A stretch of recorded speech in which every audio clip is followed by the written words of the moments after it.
अस्सलाम वालेकुम dear students, मेरा नाम है मोहम्मद बिलाल और आज हम शुरू करने लगे हैं लेक्चर्स की एक नई सीरीज़। और ये लेक्चर ऐसे लेक्चर हैं जो आज से पहले आपने ज़िंदगी में कभी नहीं सुने होंगे, क्योंकि इन लेक्चर्स में हम ये स्टडी नहीं करेंगे कि बुक में क्या लिखा हुआ है, बल्कि हम ये स्टडी करेंगे कि जो बुक में लिखा हुआ है उसको आपने कवर कैसे करना है, उसको पढ़ना कैसे है, उसको समझना कैसे है। हम बात करेंगे उन सारी साइंटिफिक टेक्निक्स की, उस सारी साइंटिफिक रिसर्च की जो स्टडी के हवाले से, पढ़ाई के हवाले से दुनिया कर रही है, और जो लेटेस्ट फाइंडिंग्स हैं उनको हम डिस्कस करेंगे। जैसा कि आप जानते हैं कि आज की दुनिया जो है, आज जिस दौर में हम रह रहे हैं, ये एज ऑफ इंफॉर्मेशन है। हमारे इर्द गिर्द इंफॉर्मेशन हर जगह बेतहाशा इंफॉर्मेशन मौजूद है, और इस इंफॉर्मेशन की दुनिया में वो लोग सरवाइव करेंगे या वो लोग सक्सेसफुल होते हैं जो ज़्यादा से ज़्यादा इंफॉर्मेशन को स्टोर कर सकते हैं, नए स्किल्स सीख सकते हैं, और फिर उन स्किल्स और इस इंफॉर्मेशन को मिलाकर अपने इर्द गिर्द की होने वाली प्रॉब्लम्स को सॉल्व कर सकते हैं। तो वो लोग जॉब्स हासिल करने में या ओवरऑल लाइफ में ज़्यादा सक्सेसफुल कंसीडर किए जाते हैं। हम ये जानने की कोशिश करेंगे कि मेमोरी काम कैसे करती है, और फिर जब हम ये समझ जाएंगे कि मेमोरी कैसे काम करती है, तो हम ये भी जानने की कोशिश करेंगे कि मेमोरी की लिमिट्स को कैसे बढ़ाया जा सकता है, ताकि आप ओवरऑल आपकी आउटपुट बेहतर हो जाए, आपकी प्रोडक्टिविटी बेहतर हो जाए।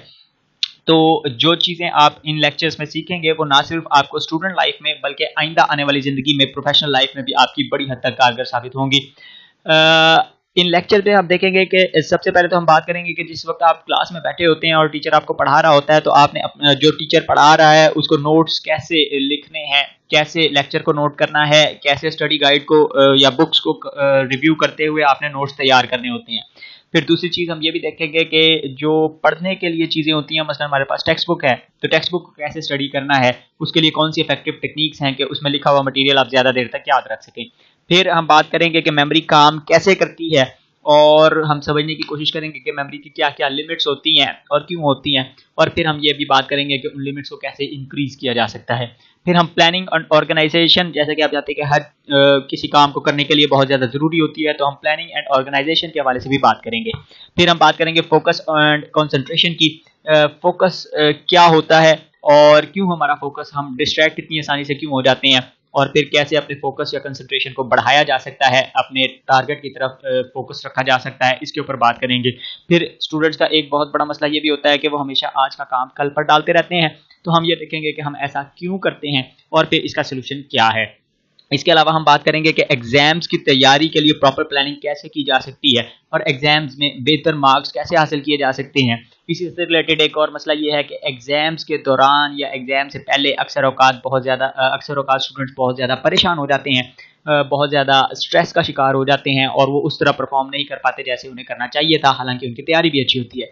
इसको टेस्ट एंग्जाइटी कहते हैं। तो हम ये देखेंगे कि एंग्जाइटी क्यों होती है और इसको ओवरकम कैसे किया जा सकता है, या अपने फ़ायदे के लिए कैसे इस्तेमाल किया जा सकता है। इसके अलावा हम बात करेंगे राइटिंग स्किल्स के ऊपर, जो कि ज़ाहिर है आज की दुनिया में, क्योंकि हम बहुत से काम रिटन फॉर्म में करते हैं, बहुत सी कम्युनिकेशन हमारी रिटन होती है, इसलिए हम राइटिंग स्किल्स के ऊपर भी बात करेंगे। और एंड में बात करेंगे कि क्या एक्सरसाइज ज़रूरी है या मेंटल एक्सरसाइज ज़रूरी है, और इन दोनों में से कौन सी चीज़ बेहतर है, और कैसे हम इससे फ़ायदा उठा सकते हैं। जो चीज़ें हम आपको पढ़ाएंगे उसके अंदर बहुत सी चीज़ें आप आइंदा ज़िंदगी में अडॉप्ट कर लेंगे, बहुत सी चीज़ें आपको कारामद महसूस नहीं होंगी, तो हो सकता है कि आप उनको अडॉप्ट ना करें। लेकिन जैसा कि ब्रूस ली ने कहा था कि जो चीज़ आपको यूज़फुल लगे उसको अडॉप्ट करें, जो चीज़ आपको यूजलेस लगती है उसको रिजेक्ट कर दें, और फिर जो चीज़ आपने अडैप्ट की है उसमें अपनी तरफ से भी कोई ना कोई तब्दीलियाँ लाएं, अपने हिसाब से उसको एडजस्ट करें, ताकि उसको अपने फ़ायदे के लिए आप इस्तेमाल कर सकें। तो जो चीज़ें आप पढ़ेंगे उनको आप 100% तो आप शायद अप्लाई ना कर सकें, लेकिन इनसे कोई ना कोई टेक्निक्स लाजमी आप फॉलो करें, जो इंशाल्लाह आपको आइंदा आने वाली ज़िंदगी में हेल्पफुल होंगी। Thank you very much.